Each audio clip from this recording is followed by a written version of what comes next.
Welcome back to the shop where we're body swapping a classic C10 onto an '04 Chevy Silverado long bed two-wheel drive pickup. Now, we've ditched the cab, and the whole plan here is to basically transplant the cab from the C10 onto the back, but I wanted to keep the modern bed for a couple reasons. Number one, the old bed on my classic Chevy was rotten. And number two, I like the look of the new bed on the back of the truck. It also gives me the option to use other accessories in the future. But I'm not just gonna leave the bed just in bare blue paint because it's not in very good shape. Plus, we have some work we have to do to it. I am gonna eventually coat it with the new Seymour 2K protective coating kit. Now, this is a little bit different than the other DIY bed liners out there. So if you were to think of the majority of your do-it-yourself bed lining kits, those are what is referred to as a urethane product.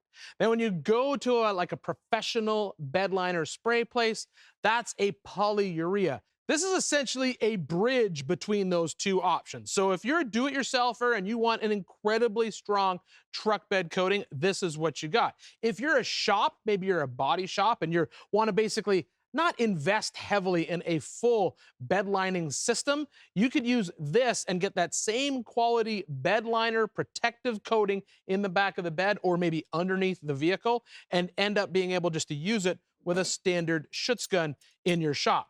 How strong is it? Well, we got one of the competitor products right here. This is a standard one that I was talking about before. It's a urethane. So if you simply take the screwdriver and scratch it, you can see it's not going right down to the bare, well, actually it did go right down to the bare aluminum right there. This is the Seymour 2K kit right here. I take the screwdriver and try to dig it in. It does not peel off. It also has a more slip-resistant finish. If you look over here on this one, I slide, my hand goes straight across it. If I try to do the same on this one, just light pressure, and it moves it across the bed. What we're gonna do to demonstrate this is I have the tailgate that's gonna eventually go on this truck. We're gonna prep it, spray it, and then eventually I'll spray the bed in the back of our pickup. If we're applying this protective coating over an OE painted finish, we'd use a fibrous cup brush to prep the surface, but since this is an old 1960s tailgate, I'm gonna go at it with a wire wheel on an angle grinder to knock down all this flaky rust and get rid of it. We'll then take 8 ounces of part B, mix it into part A, put the cap back on and shake it. You just simply need to follow the instructions that are on the box for the amount of agitation that's needed.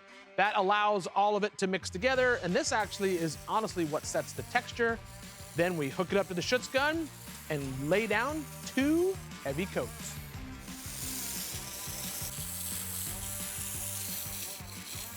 So at this point, we have protected the truck bed, or in this case, the tailgate, with our 2 coats, but now we want to apply what's called a drop coat, and the drop coat is what's going to give it the texture. Now, to get the drop coat, mixing is still the same. We're basically going to mix the part B into the part A, but we're going to shake it for a shorter period of time. That's going to allow the droplets to basically suspend inside the mixture a little bit looser, and then we're going to hold the gun back, and we're just going to find a texture that we're happy with, and then we're just gonna repeat that over the whole panel, and that is gonna give us the finish that we are after. You can plan to cover a standard 6.5-foot truck bed with one of the 2K protective coating kits.